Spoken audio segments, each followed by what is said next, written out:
Hello everyone. जैसा कि मैंने अपने पहले वीडियोस में आपको पहली तिमाही और दूसरी तिमाही के बारे में बताया था, प्रेगनेंसी की फर्स्ट ट्राइमेस्टर में क्या होता है, सेकंड ट्राइमेस्टर में क्या होता है, आपको क्या फील होगा और हम डॉक्टर्स आपको क्या सजेस्ट करते हैं। आज हम बात करेंगे थर्ड ट्राइमेस्टर या तीसरी तिमाही के बारे में, जो कि आपका स्टार्ट होता है 7th मंथ से, या फिर हमारी लैंग्वेज में 28 वीक से स्टार्ट होता है और ये लास्ट करता है अप टू 40 वीक्स। 40 वीक्स मतलब जब तक कि आपका बेबी मैच्योर ना हो जाए। तो 28 से 40 वीक्स का जो ड्यूरेशन है वो तीसरी तिमाही कहलाता है, या फिर 28 वीक से जब तक कि आपका बेबी का डिलीवरी होता है या बर्थ होता है तब तक ये थर्ड ट्राइमेस्टर कहलाता है। इस समय आपका बेबी का जो वेट है वो सबसे ज़्यादा बढ़ता है। अभी तक आपका बेबी बन रहा था, अब बेबी का वेट बढ़ेगा जो कि सेकंड ट्राइमेस्टर से स्टार्ट हुआ था और बहुत ही फास्ट स्पीड में आपका तीसरी तिमाही में बढ़ेगा। मतलब बेबी जिस बर्थ वेट में पैदा होता है उसका 50% वेट जो गेन होता है वो इसी तिमाही में होता है। तो इस समय आपको अपने खाने पीने का ध्यान रखने की बहुत ज़्यादा ज़रूरत होती है। अपनी डाइट में प्रोटीन इंक्लूड करना बहुत ज़रूरी है, क्योंकि प्रोटीन से बॉडी मास बनता है। कैल्शियम को इंक्लूड करना ज़रूरी है, क्योंकि उससे बेबी का बोन स्ट्रक्चर बनता है। तो वो सारी चीज़ें, उसकी हड्डियाँ मजबूत हो, इसलिए आपके न्यूट्रिशन लेवल का आपको ध्यान रखना बहुत ज़रूरी है। तो आप अब अपनी थर्ड ट्राइमेस्टर को एंजॉय कर रहे हैं और आप कई लोग बहुत बेसब्री से अपना बेबी का आने का वेट करते हैं।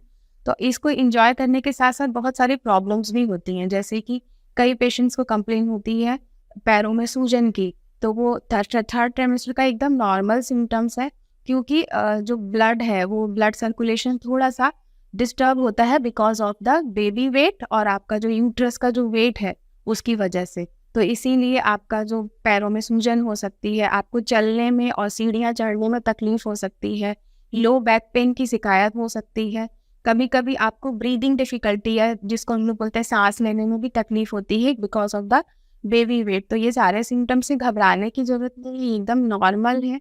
अपने आप को बहुत ज़्यादा स्ट्रेस में नहीं डालना है, थोड़ा थोड़ा वॉकिंग करना है, रेस्ट भी बहुत ज़रूरी है, 8 घंटे की स्लीप भी बहुत ज़रूरी है और आपका खाना पीना भी बहुत ज़रूरी है। इसके अलावा आपके डॉक्टर्स जब भी आपको सजेस्ट करें अल्ट्रासाउंड कब करना है, तीसरी तिमाही में हम लोग आपको बहुत जल्दी जल्दी चेकअप के लिए बुलाते हैं, क्योंकि बेबी का ग्रोथ देखना होता है।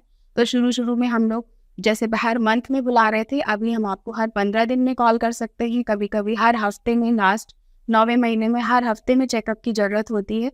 और इस समय बेबी की पोजिशनिंग होती है, मतलब बेबी सीधा है कि उल्टा है ये पता चलता है आखिरी स्कैन से, और उसी के हिसाब से डिलीवरी किस तरह से होगी वो डिसाइड होता है, मोड ऑफ डिलीवरी जिसको बोलते हैं। यदि आपका बेबी नॉर्मल पोजीशन में है तो हम लोग नॉर्मल डिलीवरी के लिए आपकी डिलीवरी की डेट तक वेट करते हैं, और यदि बेबी एबनॉर्मल पोजीशन में है जिसको ब्रीच बोलते हैं या ट्रांसफर्स बोलते हैं, आड़ा बच्चा है, तो उस समय आपको सिजेरियन डिलीवरी की जरूरत हो सकती है। तो डिलीवरी कैसे भी हो, सिजेरियन हो या नॉर्मल हो, आपका बंडल ऑफ जॉय अब आपकी गोदी में आने के लिए रेडी है। तो इस तीसरी तिमाही को एंजॉय कीजिए और जैसे आपके डॉक्टर सजेस्ट करें विजिट के लिए जाइए। Thank you.